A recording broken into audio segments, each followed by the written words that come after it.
Hi అండి. మాంతి అరుణ గార్డెన్కి నాకు కొద్దిగా వర్క్ ఉండటం వల్ల నేను కొద్దిగా వీడియోలు కొద్దిగా లేటుగా చేస్తున్నానండి.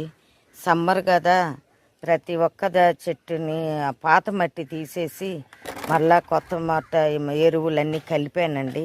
అవన్నీ కూడా మళ్ళీ మారుస్తున్నాను. ఈ రోజంతా ఇదే పని సరిపోయిందండి. ఇదిగోండి డబ్బాలు అవన్నీ మొత్తం అన్నీ కొన్ని మార్చానండి, ఇంకా మారుస్తూనే ఉన్నాను. ఈ ఏర్లు చూడండి ఎలా ఉన్నాయో.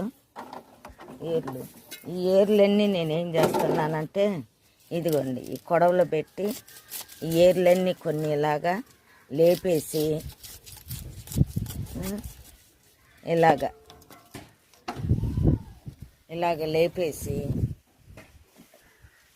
చూడండి, ఇలాగ లేపేసి మళ్ళీ ఆ పాత మట్టి అంతా తీసేసి మళ్ళీ కొత్త మట్టి వేస్తున్నానండి. చూడండి, కొన్ని ఏర్లు వల్ల కాపు తగ్గిందండి. అందువల్ల మళ్ళీ ఈ ఏర్లన్నీ కట్ చేస్తే మళ్ళీ కొత్త ఏర్లు వస్తాయి. తొందరగా కాపు కూడా పెద్ద పెద్ద కాయలు వస్తుంది. చాలా పెద్ద చెట్టు అండి, సపోటా చెట్టు. ఇలాగ కట్ చేసి ఇక మళ్ళీ యథాస్థానంగానే చూడండి, యథాస్థానంగానే హోల్స్కి కొబ్బరి చెప్పులు పెట్టానండి. మళ్ళీ దీంట్లోనే పెట్టేసి ఎరువు వేసి మళ్ళీ పెడతానండి. ఇదిగోండి ఇట్లా ఏర్లన్నీ కట్ చేశాను. మళ్ళీ ఎప్పుడులాగానే కింద కొబ్బరి చెప్పులని పెట్టానండి. ఇదంతా పాత మట్టి వేళ్ళకి ఇదిగో ఇక కొత్త ఎరువు ఇదంతా వేసి కూరగాయలతోటి ఎంత చేశానండి. ఇక ఎరువు ఇది కొద్దిగా అది కొద్దిగా వేసి కలిపి మళ్ళీ యథాస్థానంగానే పెడతానండి.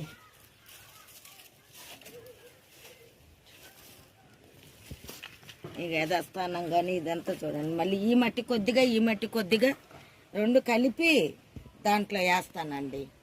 అలాగే వేసి ప్రతి చెట్టు కూడా వేసి నేను పెడతానండి. చూడండి ఎలా కలుపుతున్నాను. ఇక పాత మట్టి, పాత ఎరువు, కొత్తది కదండి ఎరువు. ఇవన్నీ ఆకులేనండి, ఆకులు. ఎందుకంటే ఎరువుని కింద నేను దాదాపు నెల రోజు ఇట్లా కలిపి దాంట్లో వేస్తున్నాను. ఇదిగోండి ఇలా చాటతోటి చెట్టు చుట్టూ వేసుకున్నానండి. వేసుకొని దీన్ని ఇలా సమానంగా చేసి నీళ్ళు పోస్తానండి. కాపు వస్తుంది, చక్కగా మంచి కాపు వస్తుందండి.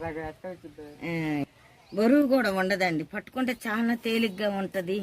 చాలా చక్కగా ఇలాగా చేసుకుంటాం.